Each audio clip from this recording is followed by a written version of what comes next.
Bonjour mes chers élèves du collège chez Michael.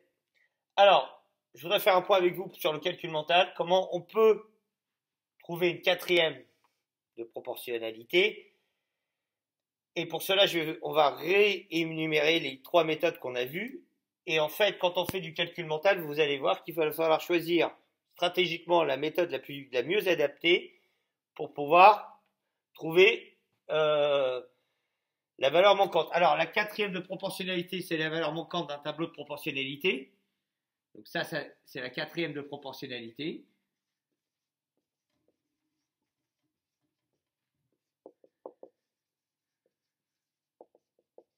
D'accord? Et les méthodes sont ce qu'on va dire, en calculant le coefficient de proportionnalité.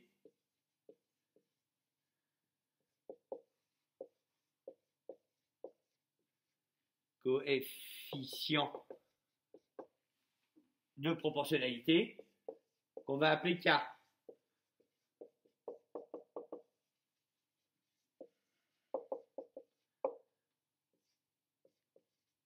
On va lui donner un nom, K. Alors, ce coefficient, qu'est-ce qu'il permet de faire? Il permet tout simplement de passer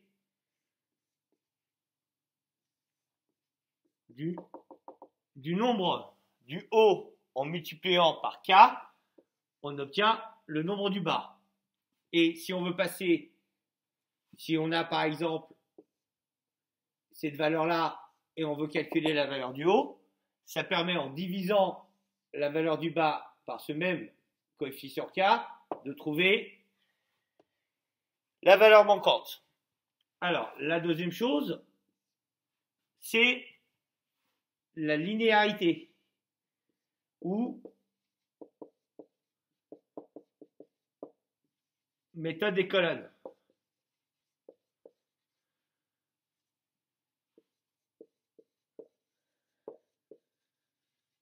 D'accord? On va tout simplement chercher à voir s'il n'y a pas un nombre simple qui permet de multiplier en colonne et de passer de A à C. Et si on trouve un nombre qui est simple, à ce moment-là, pour trouver cette valeur-là, il suffira juste de multiplier par le même nombre qu'il y a au-dessus.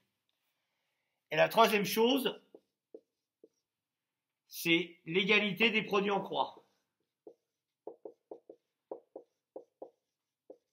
Alors pour calcul mental, on n'utilise pas le passage à l'unité qui est compliqué. On peut le faire, mais égalité des produits en croix. Alors l'égalité du produit en croix, on a notre tableau ici. Donc ça veut dire que A fois point point point égale, c'est-à-dire cette croix-là, B fois C. Et ensuite, il suffit de diviser ici par A pour obtenir la valeur cherchée, B fois C, divisé par A. Je veux ces deux étapes le jour d'un contrôle. Voilà. D'accord? Voilà, voilà. Et donc, je vous laisse faire pause et pouvoir noter. Alors, on va passer à l'application. Alors, le premier exercice que je vous avais donné, c'était la question, c'est le nombre de yaourts. Le prix est-il proportionnel au nombre de yaourts achetés?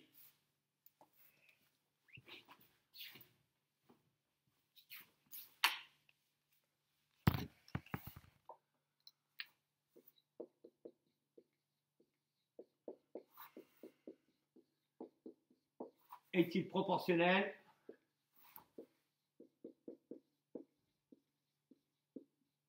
au nombre de yaourts achetés?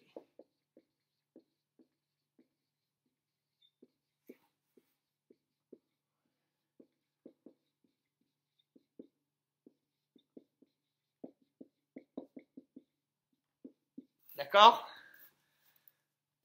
Le prix est-il proportionnel au nombre de yaourts achetés? Alors, en fait, là, ce qu'on nous demande, c'est de reconnaître ou voir, vérifier qu'on a ou pas une situation de proportionnalité.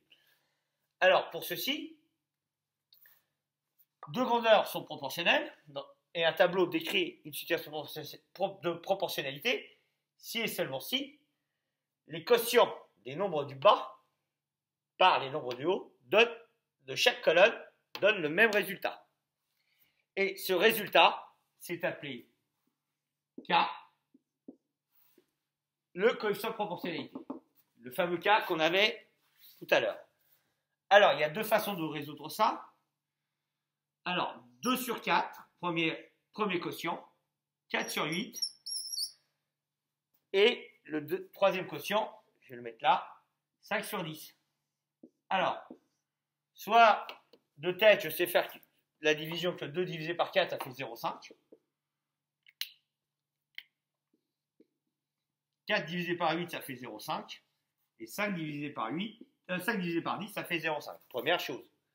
Si on arrive à le faire de tête ou à poser, c'est bien. Sinon, comme on a fait les fractions et on a appris à simplifier les fractions, on peut aussi raisonner avec les fractions. 2 quarts, si on simplifie, eh ben, c'est 2 sur 2 fois 2, donc ça nous fait 1,5. 4, c'est 4 fois 1 sur 4 fois 2, donc ça nous fait 1,5. D'accord? Et 5 dixièmes, c'est 5 sur 5 fois 2. Et ça nous fait, je barre les 5 ici, et ça me fait 1,5. Donc vous voyez que les fractions, on peut les utiliser dans les tableaux de proportionnalité. Donc 1,5, c'est comme si j'avais 0,5. C'est pareil.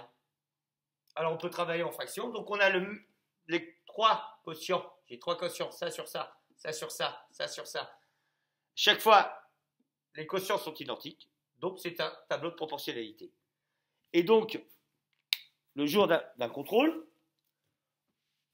on va rédiger ça comme ça, en disant que les quotients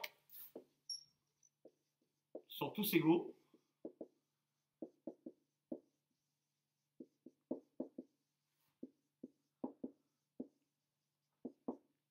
D'accord?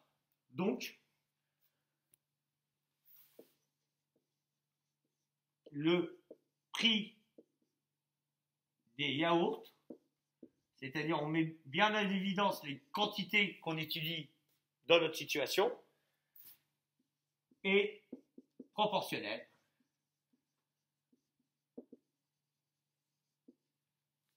au nombre acheté.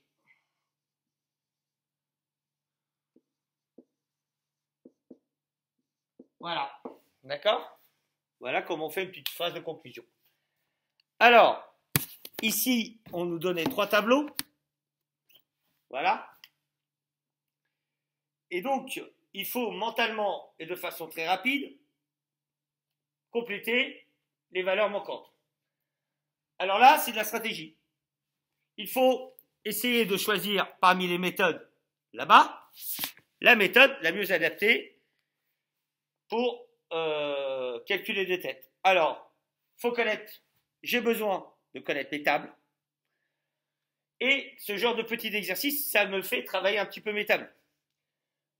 Alors, le plus simple dans cette situation-là, c'est le coefficient de proportionnalité. Pourquoi? Parce que je vois facilement que pour passer de 2 à 14, je multiplie par 7. Pour passer de 2 à 14, je multiplie par 7. D'accord? Donc là, j'ai un, pour passer de 2 à 14, je multiplie par 7. Donc, je trouve très facilement mon coefficient de proportionnalité. Donc là, je mets un petit fois 7. Et donc, ici, pour avoir ce nombre-là, je fais 9 fois 7. D'accord? Et 9 fois 7, ça nous fait, si je connais bien mes tables, ça nous fait 63. D'accord? Là, il fallait penser au coefficient de proportionnalité. Alors, pour le deuxième, j'ai 8, 2, 10. Alors là, il y a deux méthodes qui sont aussi rapides les unes que les autres. Mais encore que la plus simple, c'est encore le coefficient de proportionnalité. Pourquoi? Parce que ce tableau est un tableau de proportionnalité. Donc, les quotients du nombre du bas par les quotients du nombre de haut sont égaux. Donc, 6 divisé par 2 est égal à 30 divisé par 10. Et ça fait 3. Ou bien, pour passer de 2 à 6, je multiplie par 3. Et pour passer de 10 à 30, je multiplie par 3. Donc, le coefficient ici, c'est x3. Et donc là, pour avoir le nombre ici, je fais 8 fois 3. D'accord, on voit bien le 8 fois 3. Donc 8 fois 3 égale 24. Voilà. D'accord? Ici, j'ai un tableau comme ça. Alors là, il y a deux façons de voir les choses. Pour passer de 15 à 45, je multiplie par 3. Alors ça, c'est... Alors, d'accord? Ou bien, pour passer de 15 à 30, je multiplie par 2. Donc, fatalement, ici, je vais multiplier par 2. Est-ce qu'on voit? Oui. Et donc, 45 fois 2, ça fait 90. D'accord? Voilà. Alors, j'ai oublié de traiter l'histoire du sable. Alors, nous avions le deuxième exercice. Je vais garder le tableau. Là, on a un tableau de proportionnalité. On va effacer les chiffres. D'accord? L'énoncé nous dit que la quantité de sable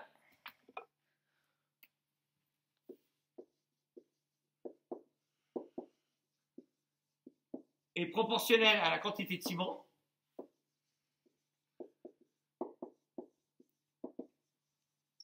Ici, j'ai sable en kilos.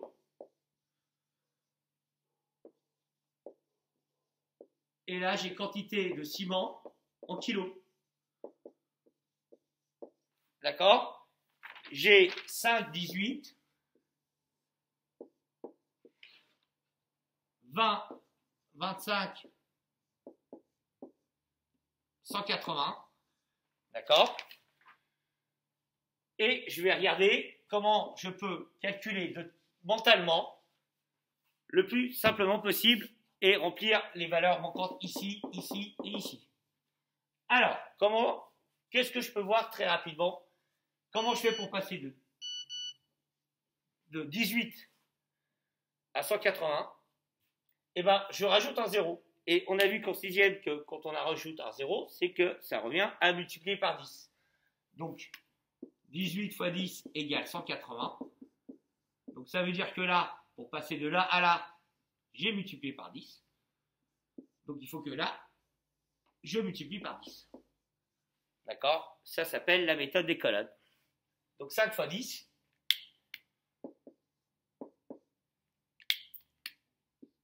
D'accord? Qui font, d'accord, 5 fois 10. Et là, je vais trouver tout simplement 50. D'accord? Maintenant, pour passer de 5 à 20, je multiplie par 4. Donc, ça veut dire qu'ici, il faut que je multiplie par 4. D'accord? Et donc là, je vais faire 18 fois 4. D'accord? Et 18 fois 4, ça fait 72. Alors, pour passer maintenant de 5 à 25, comment je fais? 5 fois 5 égale 25, c'est dans les tables. Je dois le savoir. Donc, ça veut dire que là, je vais effacer pour que ça soit plus clair pour tout le monde. Pour passer là, je fais x 5. Alors, si je ne suis pas très fort en calcul mental, je peux aussi poser l'opération. Si je ne suis pas à l'aise, il n'y a pas de honte. Cette partie-là, au contrôle, sera faite sans calculatrice. 5 fois 8, 40. Je pose 0, je retire 4. 5 fois 1, 5, plus 4, 9. Et donc là, j'ai aisément 90. Voilà, merci d'avoir suivi la vidéo.